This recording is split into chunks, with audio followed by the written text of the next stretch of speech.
Ce ne sont pas des monstres. Regarde. Sans la lumière, les choses prennent une autre apparence, mais elles restent les mêmes. C'est ton imagination qui te joue des tours, Georges. Mais rassure-toi, j'ai un remède radical contre la peur du noir. Ça s'appelle une veilleuse. Maintenant, tu vas pouvoir dormir tranquille, je te le garantis. Bonne nuit, Georges. Fais de beaux rêves.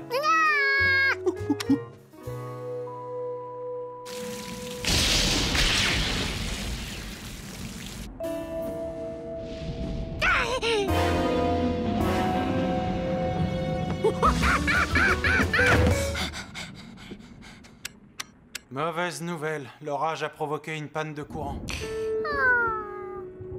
Mais tu ne vas pas rester dans le noir. Je vais te prêter ma bonne vieille lampe de poche que j'ai depuis des années. Mais où elle est? D'habitude, je la range dans ce placard. Tu sais ce qu'on va faire pour que tu aies moins peur?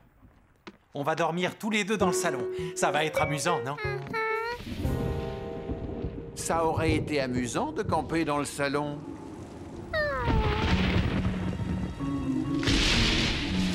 Si seulement Georges avait pu trouver le sommeil.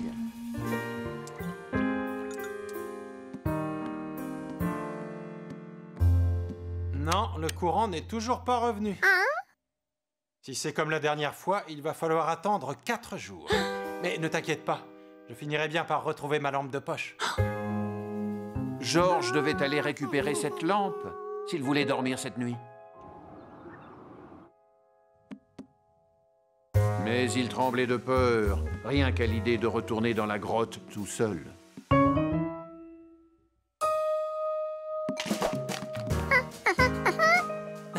Tu veux prendre quelques noix, c'est ça? Serre-toi.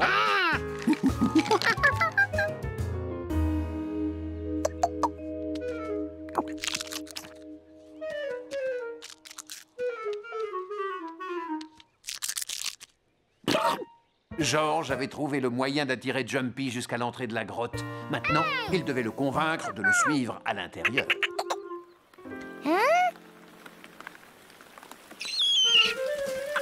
Ce fut beaucoup plus facile que prévu.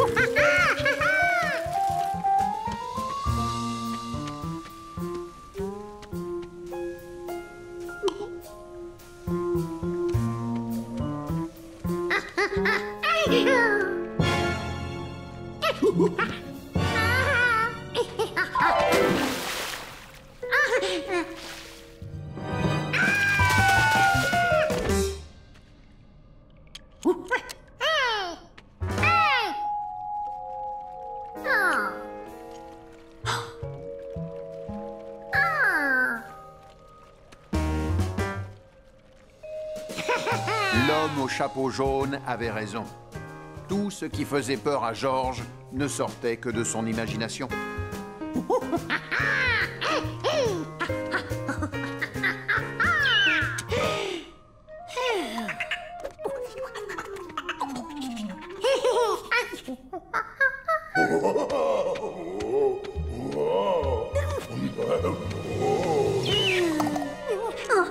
Oh, Georges, pardon. Oh, j'espère que je ne t'ai pas fait peur.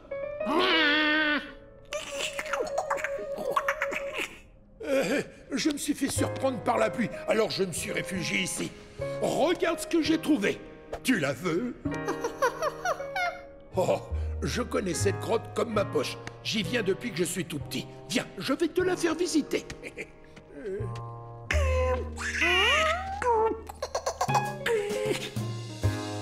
Le soir même, l'électricité était revenue. Mais Georges n'en avait plus besoin.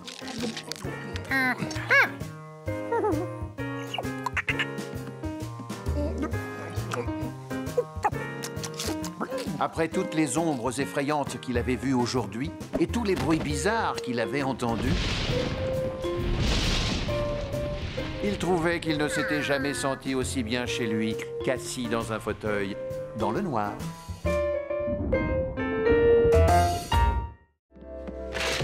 Les petits singes, ça prend beaucoup de place. Surtout quand ils possèdent beaucoup d'affaires. Et voilà, Georges, on a tout rangé. Hein, Georges?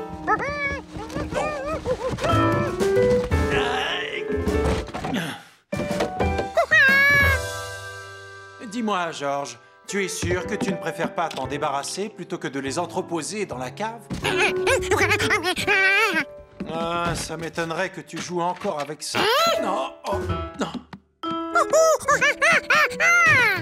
Pour Georges, il ne fallait jamais rien jeter, parce que ça pouvait toujours resservir un jour.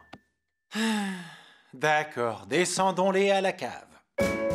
Ce que Gaspard appréciait par-dessus tout, c'était un hall d'entrée bien propre et bien rangé.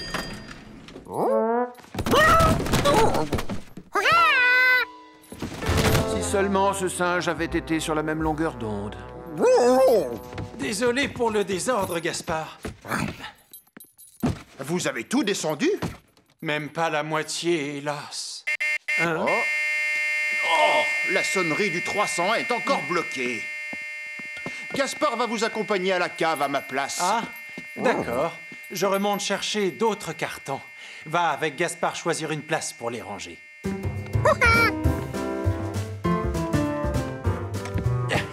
Ne descends pas les mains vides.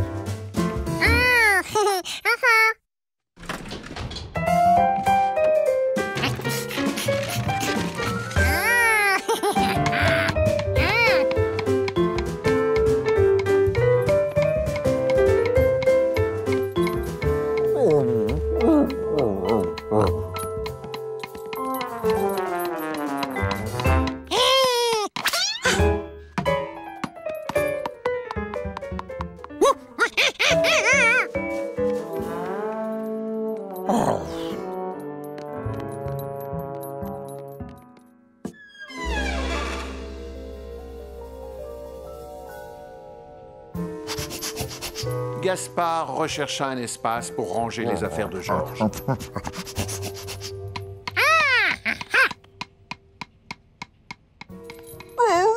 Il s'aperçut que c'était la première fois qu'il descendait à la cave sans son maître.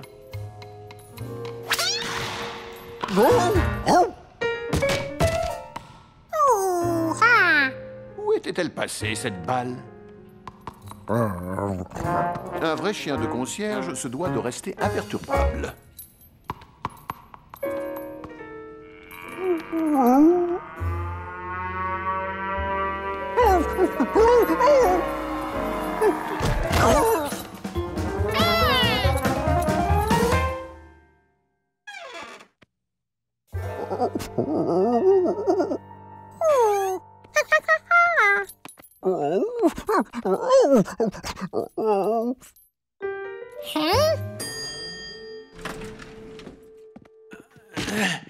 Quoi, tu n'as pas descendu un seul carton? C'est pourtant ce que je t'avais demandé, il me semble.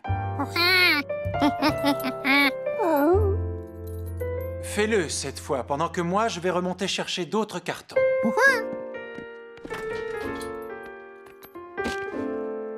Il devait y avoir quelque chose dans la cave qui avait fait peur à Gaspard. Oui, mais quoi?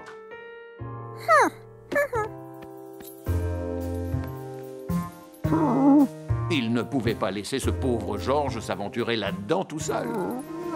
En tant que chien de concierge, il devait l'accompagner.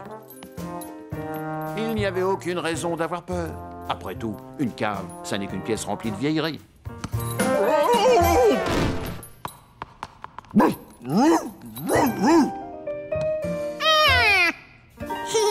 À présent, Gaspard se sentait complètement rassuré.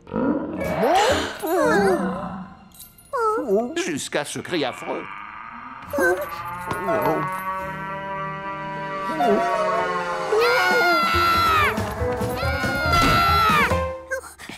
Chut! Qu'est-ce qui vous prend de crier comme ça? Calmez-vous, enfin! Quelque chose dans la cave a dû les effrayer. Descendons tous ensemble pour voir ce que c'est. Allez-y sans moi, je dois attendre le réparateur pour la sonnerie. Gaspard aurait tellement voulu échanger sa place avec son maître. Le meilleur jour pour regarder passer les bateaux, C'était le samedi.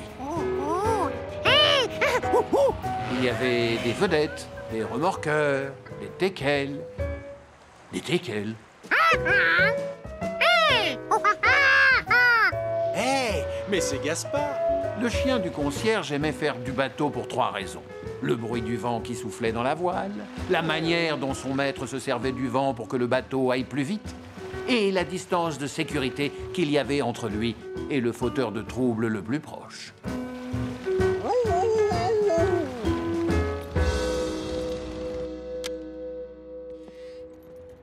Hé, j'ignorais que vous faisiez de la voile.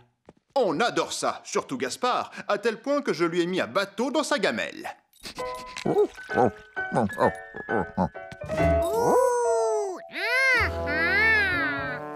Quand il boira, il se rappellera notre balade en voilier et ça le mettra de bonne humeur. Si vous voulez voir de magnifiques bateaux à voile, ne manquez pas Pirates sans carabine ce soir. Pour Gaspard, tous les programmes qui parlaient de bateaux étaient bons à regarder. C'est si extraordinaire que la première fois que je l'ai vu, j'ai voulu devenir un pirate. Comme c'était un voilier, Georges se mit à souffler dessus pour le faire avancer.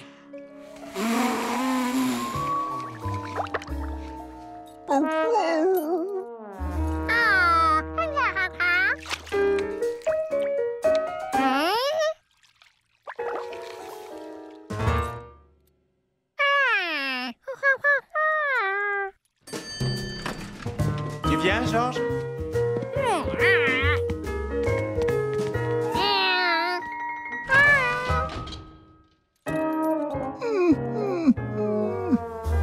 La chaîne documentaire Neptune vous présente Pirates sans carabine.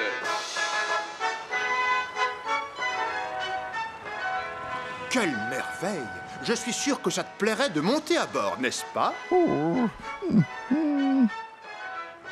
Ce navire-là ne pouvait pas être coulé par le souffle d'un singe.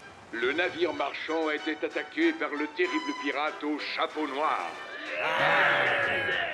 Attention, vaisseau pirate en vue, préparez-vous à l'attaque! Barre à tribord, matelot!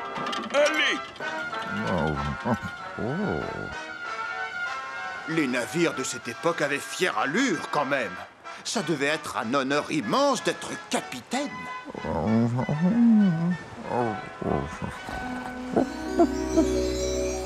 Le vaisseau le plus majestueux s'appelait l'Insalissable Impérial. Il était commandé par le célèbre capitaine Gaspard. C'était un officier remarquablement intelligent, strict sur la discipline et doté d'un flair hors du commun. Rien à l'horizon, mon capitaine.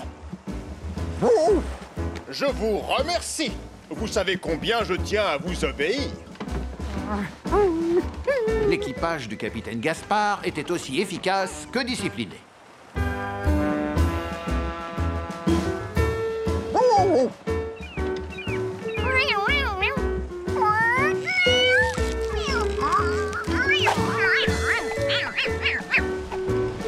Il savait se servir de la force du vent comme personne. C'était le plus grand marin de toute l'histoire maritime.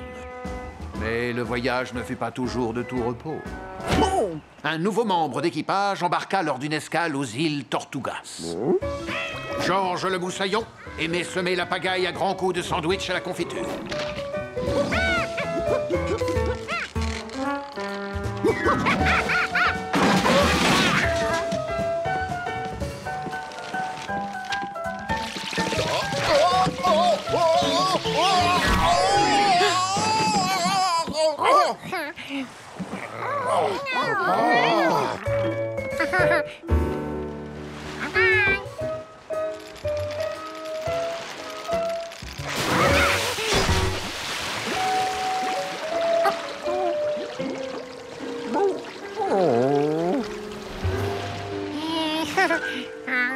Le capitaine Gaspard prit les choses en main et enferma le singe dans la cale pour que son vaisseau reste impeccable.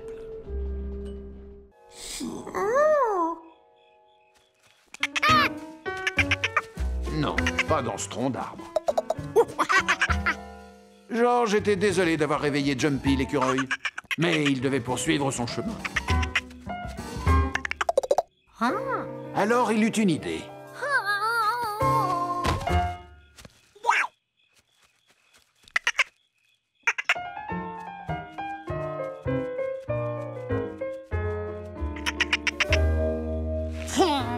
Faire l'opossum avait son utilité. J'ai reçu un autre appel au sujet de la créature. Cette fois, elle aurait jeté la panique parmi le bétail de Monsieur Runkins. Mais permettez-moi de rassurer les enfants en leur disant que tout ça, c'est pour rire. La créature n'est qu'une légende. Enfin, je l'espère.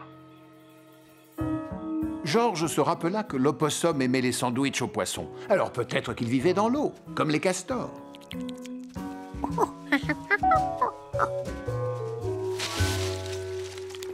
Les ratons laveurs doivent être des animaux nocturnes eux aussi. Son opossum ne manifestait aucun intérêt pour l'eau. À moins qu'il n'habite sur un bateau.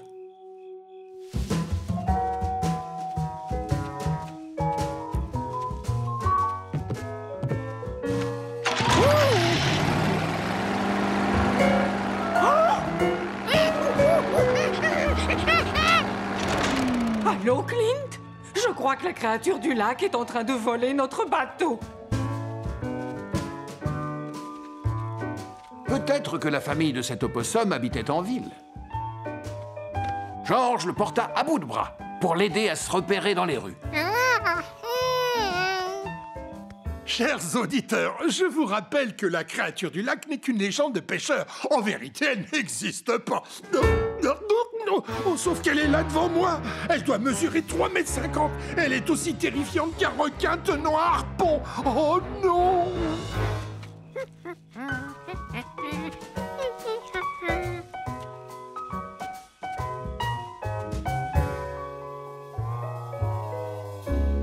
Les heures passaient et George n'avait toujours pas trouvé où habitait l'opossum.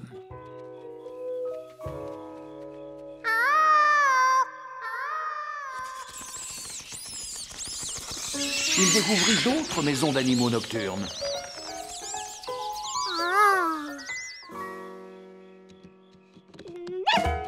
Il découvrit aussi des maisons d'animaux diurnes.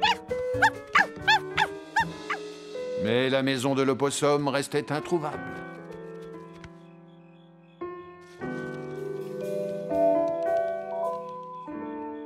Il était tellement fatigué qu'il croyait voir des opossums partout.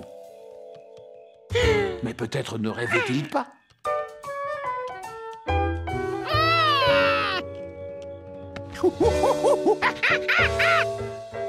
La famille de l'opossum habitait sur un arbre.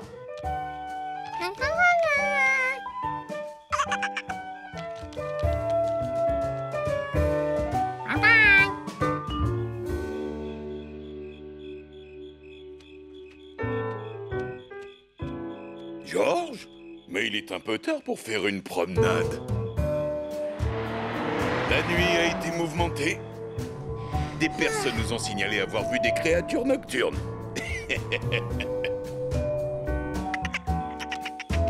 George aussi avait vu des créatures nocturnes. Billy avait raison. Il y a beaucoup d'animaux qui vivent la nuit.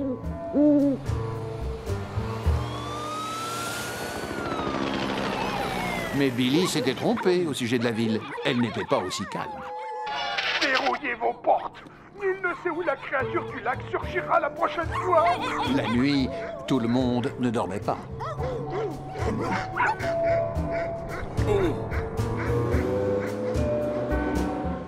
Bonne nuit, George. Dors bien, mon petit. George, lui, allait bien dormir. Mais avant de se coucher, il alla remplir la mangeoire pour se réveiller avec le gazouillis des oiseaux. Bonjour, George. C'est l'heure de se lever. Hein? George? Oh. Ce n'est pas toujours facile d'expliquer ce qui nous fait rire. Mais souvent, en parcourant les vieux albums, on rigole bien. C'est là que j'ai décidé de ne plus porter que du jaune. Ouais. Oh, cette caisse, j'allais vendre ma citronnade dessus. C'est comme ça que j'ai réussi à m'acheter un ballon de football. Ça me fait penser que j'ai plein de citronnade au réfrigérateur. Si tu as soif, j'ai fait des réserves.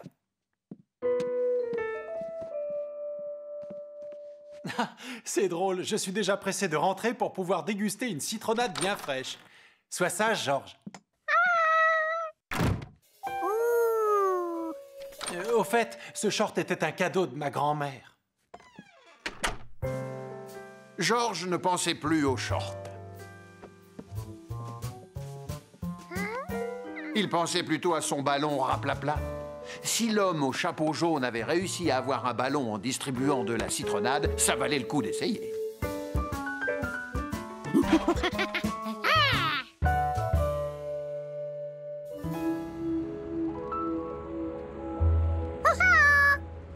Bonjour, Georges. Oh, il fait chaud aujourd'hui, hein?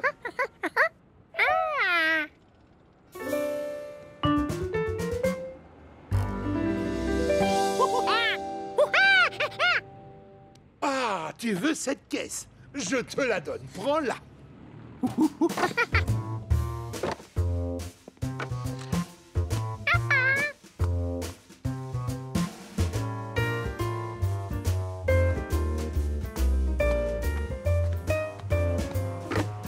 Et voilà, le tour était joué. Georges avait son propre stand de citronnade.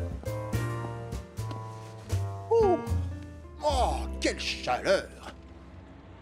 Eh, mais c'est de la citronnade! C'est gentil, mais je ne pourrais pas boire tout ça. Tu n'aurais pas des gobelets?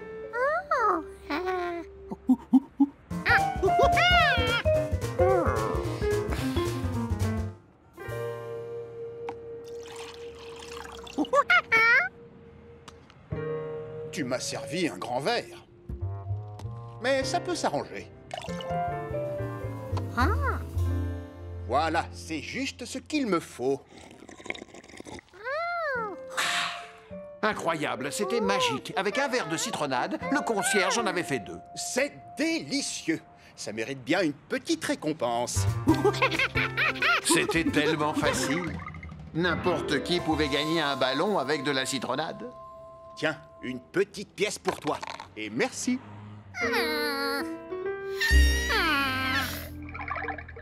Il ne savait pas encore comment il allait obtenir ce qu'il voulait, mais tant qu'il y avait de la citronnade, il y avait de l'espoir.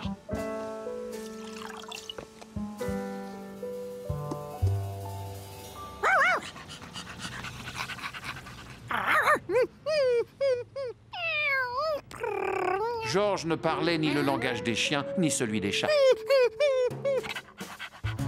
Mais les animaux savent bien se faire comprendre.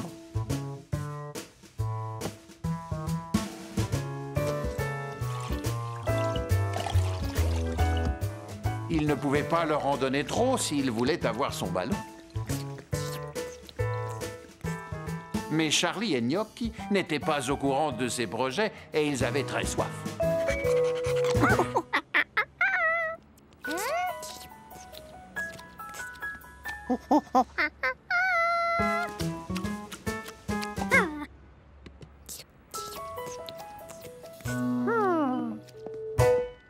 Est-ce que je peux en avoir un verre?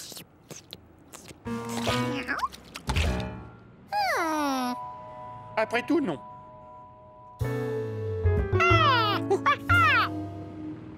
Je peux te donner un petit conseil.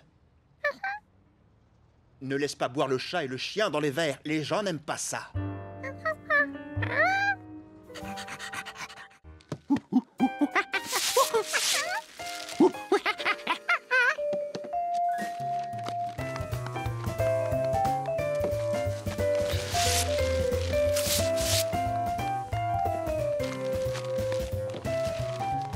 Il doit y avoir une promotion sur les cafetières. C'est la 15e qu'on emballe à la suite.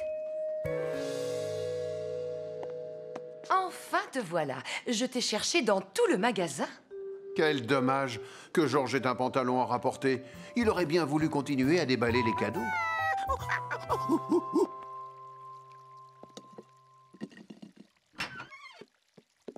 Il ne s'était pas absenté longtemps, et pourtant, à son retour, le cadeau avait disparu.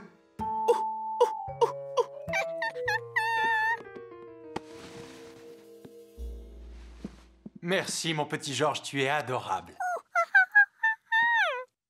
Oui, je sais, tu te demandes pourquoi le cadeau n'est plus sur la table. Je me suis dit qu'il valait mieux le cacher. Comme ça, tu n'y penseras plus. Au contraire, ça l'avait rendu encore plus curieux.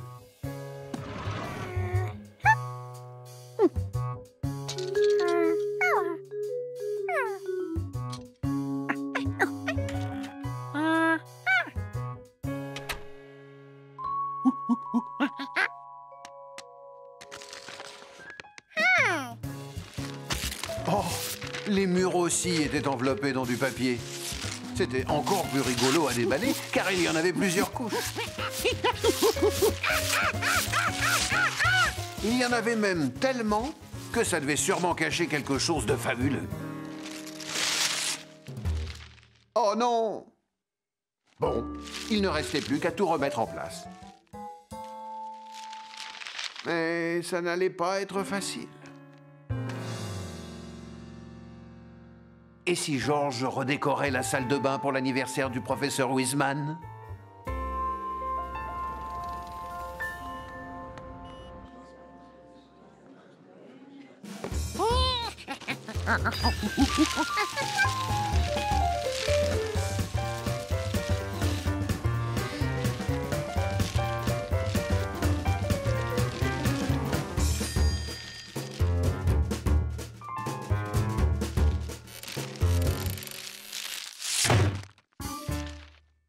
Est-ce que c'est toi, Georges?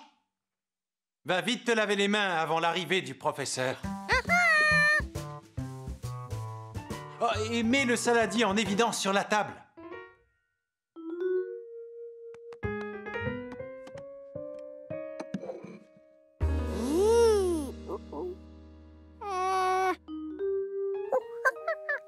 Non, non, non, tu ne vas pas t'en tirer comme ça.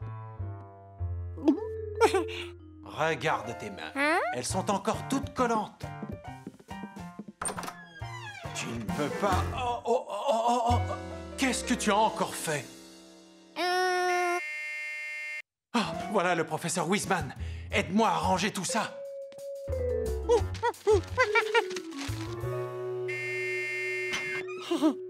Bonsoir, Georges. Je suis peut-être en avance?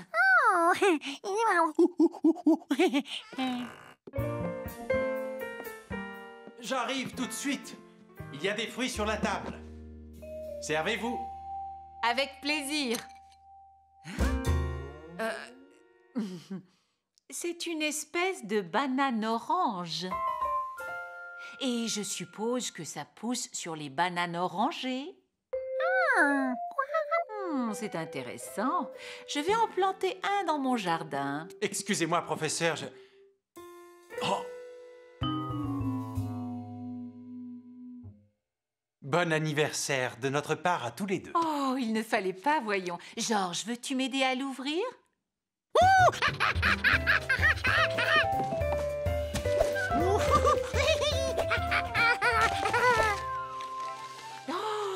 En voyant la taille de la boîte, je m'attendais à autre chose. C'est le vendeur qui a fait le paquet cadeau. Ma symphonie préférée, comme c'est gentil. Merci beaucoup. Et si on l'écoutait tout de suite? Oh. Attendez, laissez-moi faire. Georges pouvait manger un fruit tranquillement. Il savait qu'ils allaient mettre du temps à retirer l'emballage. Det var en varm dag på landet, og Peter elskede at tage ud og sejle. Med sin legetøjsbåd altså.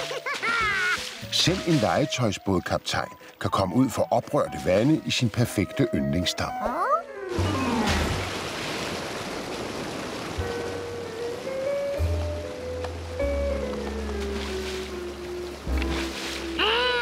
Kaptajner græder ikke. De reparerer. Eller beder en ven om det. Jeg kan have den sejlklar til dig igen i morgen tidlig, kaptajn.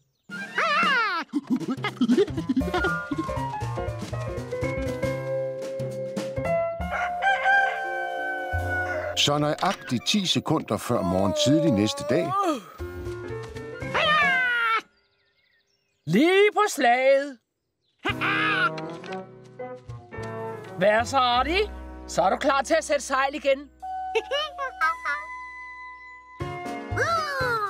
Løb Peter tilbage til sin perfekte dam for at sætte sejl.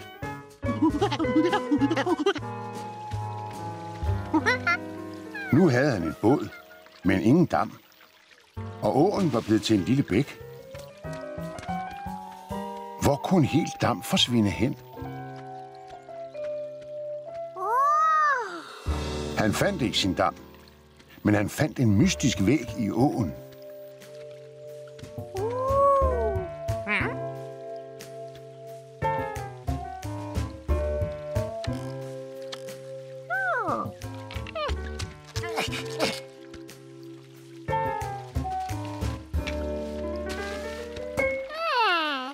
Det var der alt vandet var. Det var fanget bag væggen i åen.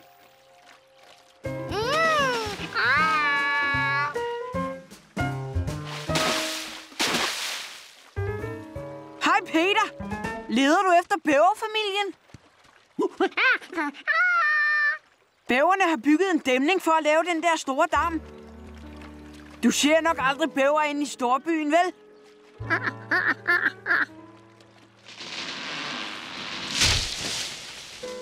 Jep, det er dem, der er gang inde i skoven. Jeg har taget nogle billeder af dem. De kan ikke lide, at man kommer for tæt på, når de arbejder. Hej, hej!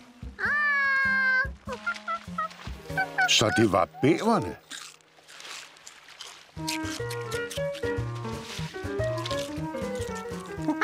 Peter forsøgte at fortælle dem, at deres grene var ved at drive væk. Han var nok kommet for tæt på.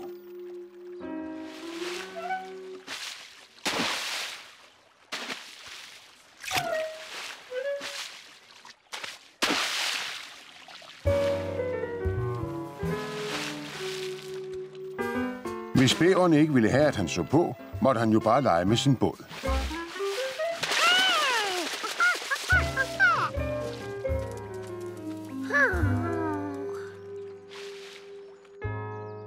Hvis han ikke måtte lege i deres dam, kunne han lave sin egen. Han skulle bare have bygget en dæmning, ligesom de havde gjort.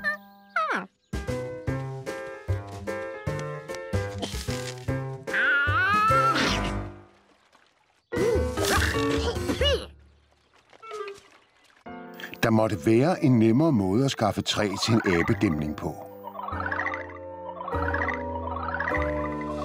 Fru Renkins affaldstræ. Har du leget godt med din fine båd?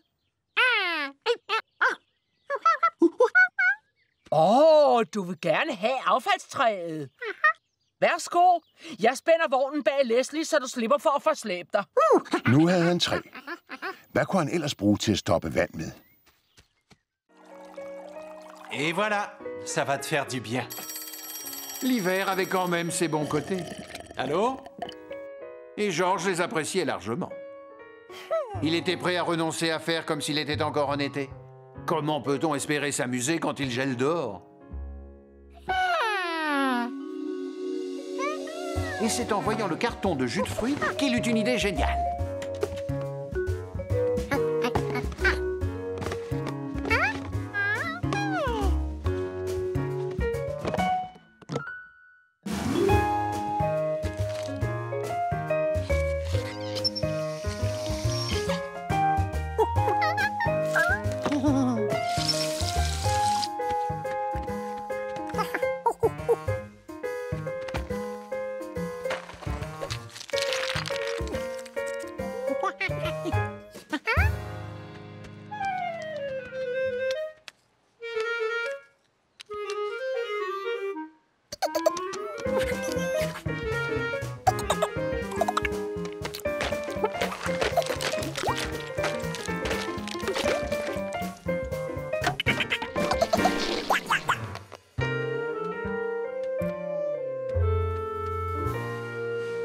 Demain, ils ont prévu un temps encore plus froid. Désolé, mais tu peux faire de beaux rêves ensoleillés. Bonne nuit. Il allait faire encore plus froid demain? Georges était impatient de voir ça.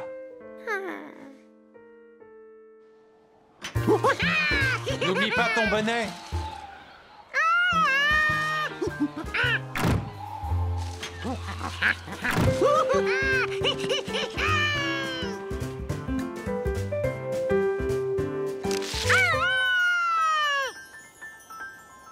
Son plan avait fonctionné à merveille.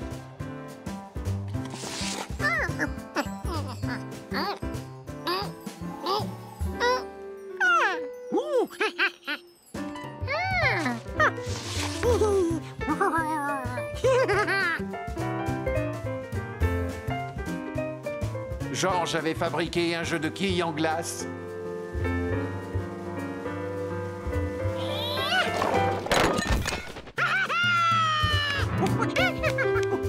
Finalement, il s'amusait bien, même avec ce grand froid. À ce moment-là, Jumpy sauta sur une quille en agitant ses petites pattes.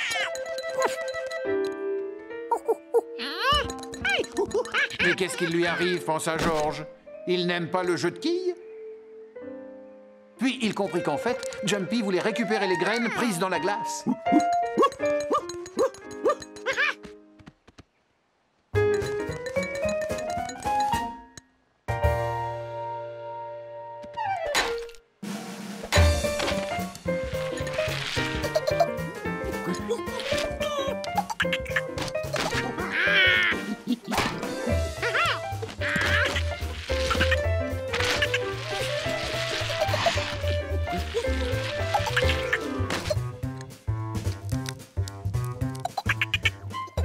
George et Jumpy jouèrent à ce drôle de hockey jusqu'au soleil couchant.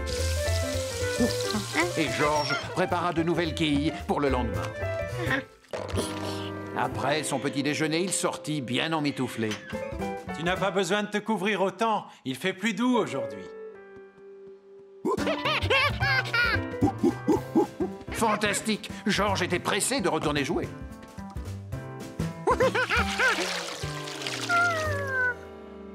Malheureusement, il ne faisait plus assez froid pour que l'eau se transforme en glace. Dire qu'il avait trouvé une idée originale pour s'amuser et que tout était tombé à l'eau à cause du temps. Ah, l'hiver! Ce n'est vraiment pas la saison la plus drôle.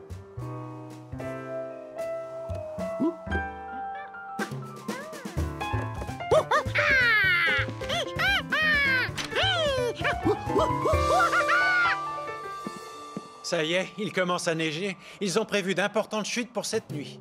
Heureusement que je me suis racheté une pelle. George était heureux sous les flocons blancs qui tombaient du ciel. Il imaginait déjà la tête de son bonhomme de neige. Viens, George, ne laisse pas entrer le froid. Finalement, ça valait le coup d'attendre l'hiver. Et pas seulement pour les chocolats chauds. Tu t'es bien amusé avec le chef Pasghetti? Aussi nerveux qu'un débutant, le cuisinier faisait griller ses végétaux burgers. Enfin, c'est ce qu'il pensait.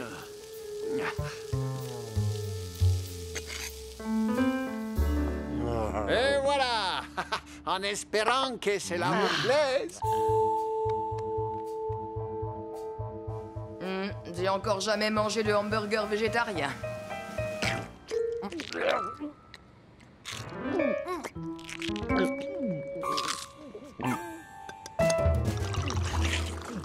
Ils n'ont vraiment pas l'air d'apprécier.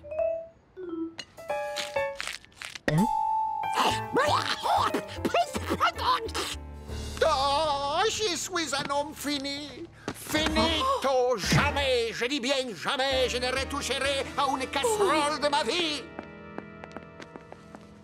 Comment on a pu en arriver là?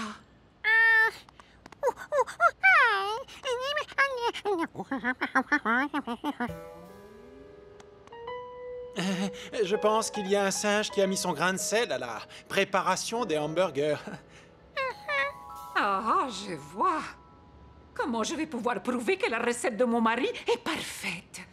Ah, je sais! J'ai trouvé! Suivez-moi. Voici la recette du végétaux burger.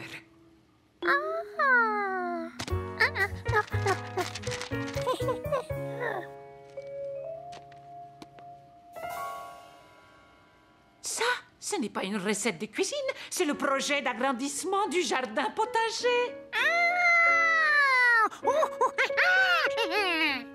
Attends, ne me dis pas que tu t'en es servi pour faire les hamburgers. Oh.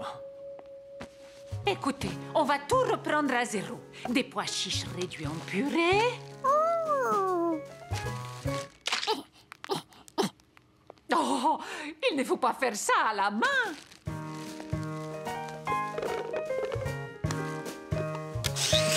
Des tomates concassées.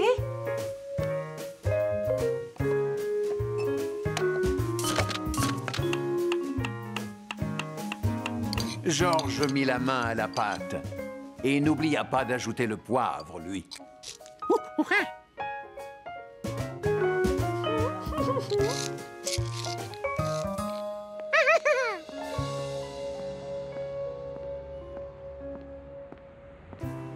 Oh, qu'est-ce que je vais devenir maintenant que je ne suis plus chef? Oh, non, par la cuisine, je ne sais rien faire. Ah, Anna! Anna! Anna! Pourquoi il y a des camions de pompiers dans la roue? Il y a les feux dans mon restaurant? On n'est pas là pour travailler, mais pour se régaler. Quoi? Qu'est-ce qui se passe ici?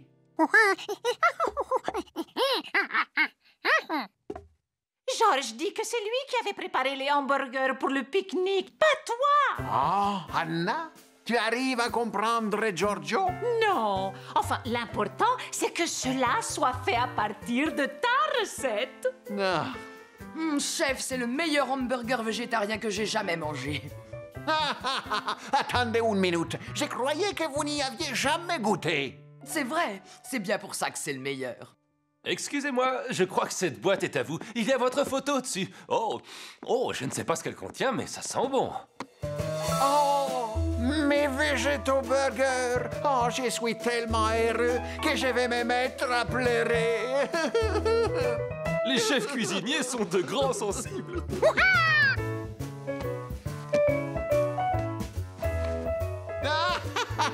Alors, ils vous ont plu, mes végétaux burgers? Vous en voulez encore? Oh oui, s'il vous plaît. Ah oui, vraiment.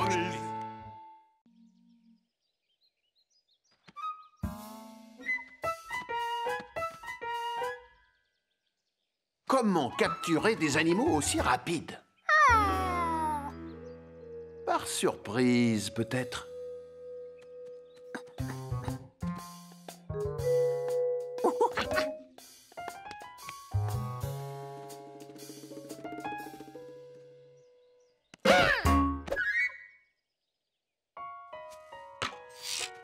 Ida, bon début. Plus que 6.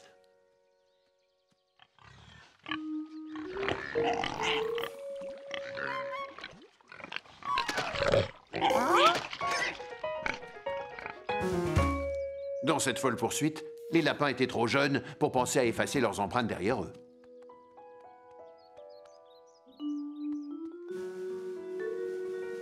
Allait-il pouvoir les capturer à main nue? Avec sa casquette, ce serait plus facile.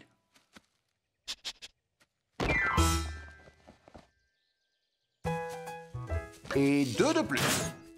Encore 4.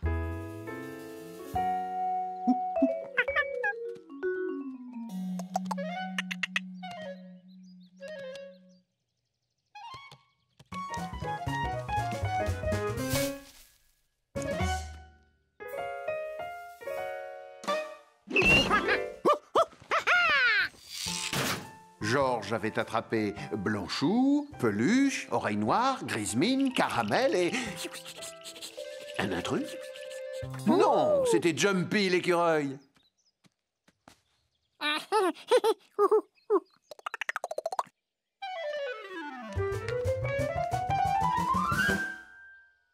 La prochaine fois, il réfléchirait à 2 fois avant de descendre chercher quelque chose à grignoter.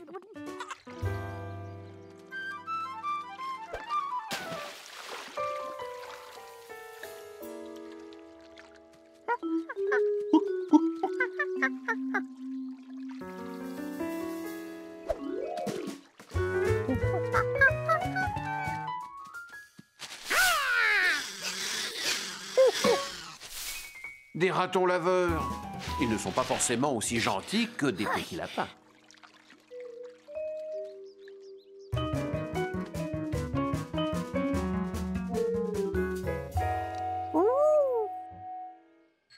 Georges, qu'est-ce que tu fais?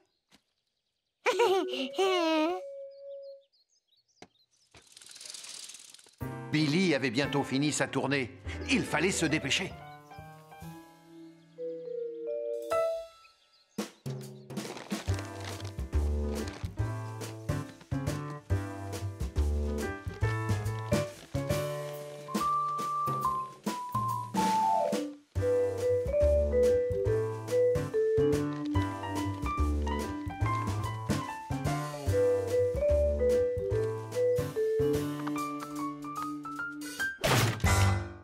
Il avait capturé tous les lapins, sauf Galopin de Garenne. Et Billy qui n'allait plus tarder.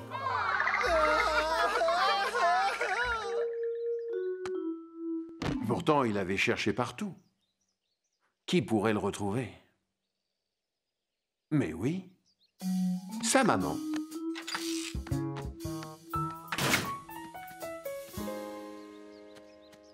Va chercher.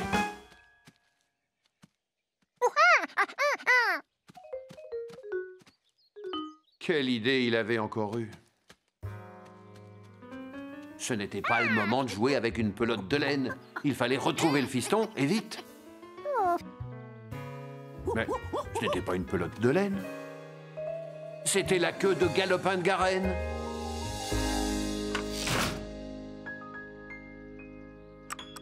Alors, Georges, tu tiens compagnie au lapin?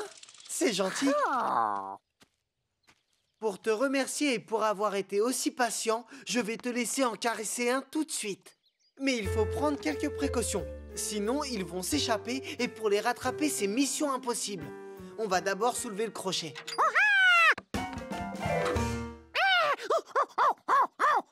Mais je croyais que tu voulais en caresser un.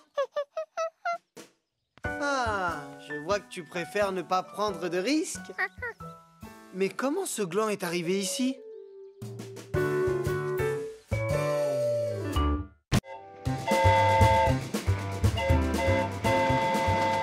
Savez-vous ce que Georges aimait par-dessus tout quand il était à la campagne? C'était jouer au train électrique.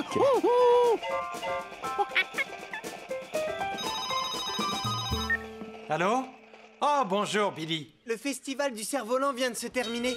Je rentrerai par le train numéro 7. C'est noté. Ah, tu peux me donner l'heure d'arrivée du train? Attendez que je regarde sur le panneau. J'arriverai à 3h pile. Très bien. À tout à l'heure. Bon voyage. C'était Billy qui me demandait d'aller le chercher à la gare. Tu peux venir avec moi si tu en as envie, Georges.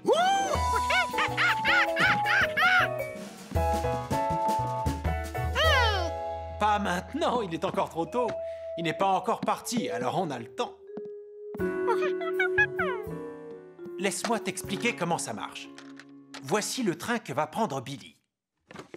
Et ça, c'est nous, d'accord? Même si nous étions déjà à la gare, nous serions obligés de l'attendre jusqu'à 3 heures, le temps que le train aille d'ici jusque-là.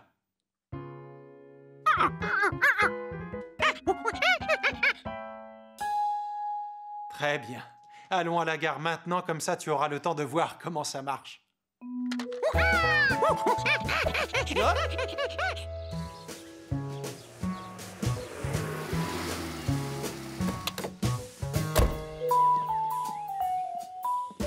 C'était la première fois que Georges allait dans une gare. Et il n'était pas déçu. Bonjour. Vous partez en voyage à ce que je vois. À votre place, je prendrai le bateau. Ce n'est pas ce que vous croyez. Georges voulait voir comment fonctionne une gare. Ah oui? Tu voudrais que je te fasse visiter le poste d'aiguillage? C'est là-haut que tout se passe. Vous pensez qu'on a le droit d'y monter? Bien sûr, je dois justement apporter à manger au chef de gare. Je le connais bien, c'est mon frère. Bonjour, Flint. Bonjour, Clint.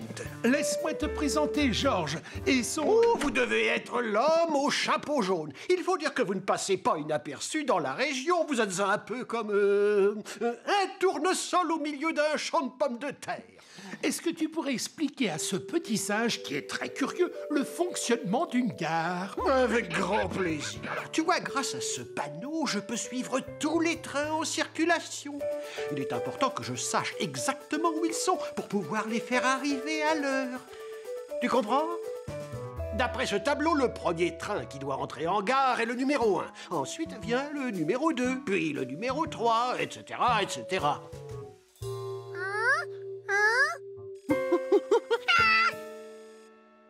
Exactement. Alors, il faut que je fasse passer le numéro 1 avant le train numéro 2. Numéro 2, je vais vous changer de voie pour laisser passer le numéro 1. Message reçu 5 sur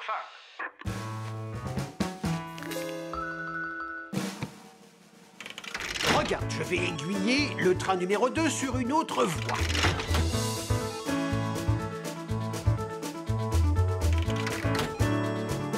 George regardait travailler le chef de gare avec beaucoup d'attention. Le train numéro 1 devrait entrer en gare. Et à l'heure prévue. Allons le voir arriver. Qu'est-ce que je vous disais?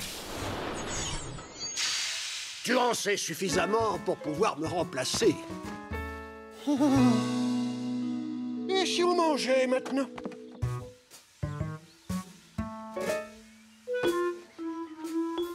Non, merci. Nom d'une locomotive à vapeur! Tu te moques de moi ou quoi? Nom d'un bateau à voile, qu'est-ce qui te prend? Le tien est plus gros. Tu appelles ça un sandwich, toi? Mais on dirait un gâteau apéritif. Mais ils sont pareils, seulement je les ai pas coupés dans le même sens. Puisque tu n'as pas l'air de me croire, petit frère, je vais t'en préparer un autre et on verra lequel de nous deux a raison. Venez, vous nous servirez d'arbitre au cas où... Personne ne reste ici pour surveiller les voies ferrées? Pendant la pause déjeuner, j'ai l'habitude de prendre l'air. De toute façon, s'il y a le moindre problème, je serai alerté par cette alarme. Non, non, laissez-le. Il ne va rien faire de mal. Bon, d'accord. À tout à l'heure, George.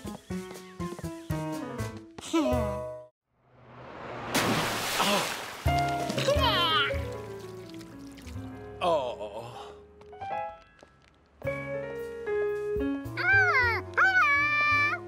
Bonjour. Qu'est-ce que tu es beau, George. Oui. Enfin, pas tout à fait. Je pense qu'un bon bain ne te ferait pas de mal. C'est ce que je lui dis, mais il n'y a pas moyen de le lui faire comprendre. Je ne sais pas pourquoi. Peut-être parce qu'il se trouve trop grand pour en prendre un. Mais bien sûr, vous avez raison. Ah, mon petit singe n'est plus un bébé. Maintenant, je sais comment je vais m'y prendre avec lui. Viens, George, on rentre à la maison. Oh, merci, professeur Wiseman. Vous êtes formidable. Oui, je sais.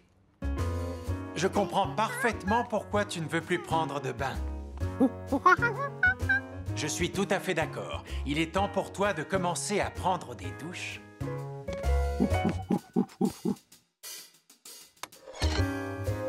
Tourne ce bouton et tu verras ce qui se passe.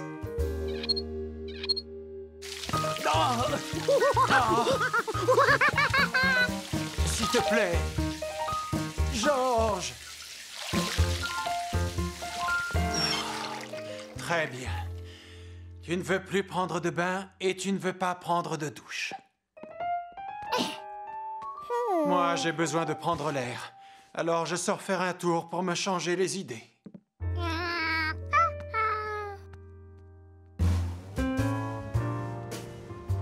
Seulement, parfois, se changer les idées, c'est plus facile à dire qu'à faire. Des bulles? Peut-être que Trampoline n'était pas loin. George?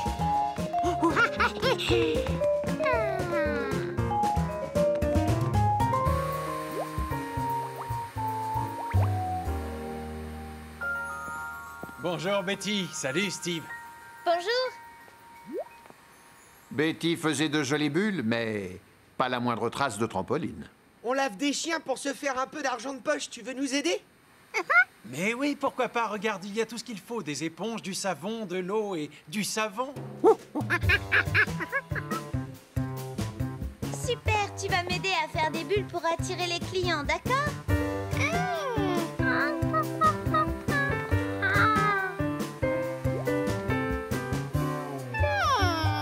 Pourquoi la baguette ne faisait-elle pas de bulles triangulaires? La baguette à bulles carrées n'en faisait pas non plus.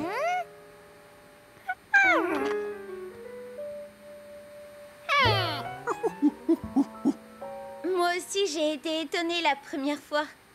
Peu importe la baguette qu'on utilise, ça fait toujours des bulles rondes.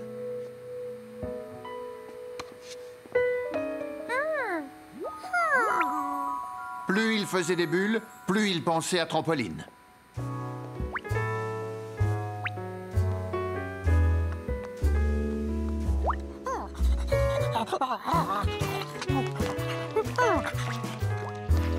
Ah, Charlie, où as-tu traîné pour être aussi sale? Georges, aide-moi. Tiens, tu peux lui laver sa babale? Vas-y, nettoie-la bien. Et tu peux t'éclabousser tant que tu veux.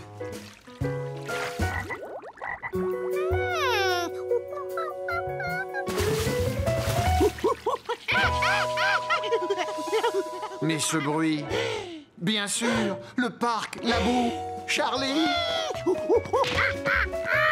Oh non, non, tu vas te salir encore plus. Georges, attends-moi. Bon, eh bien, on se retrouve à la maison.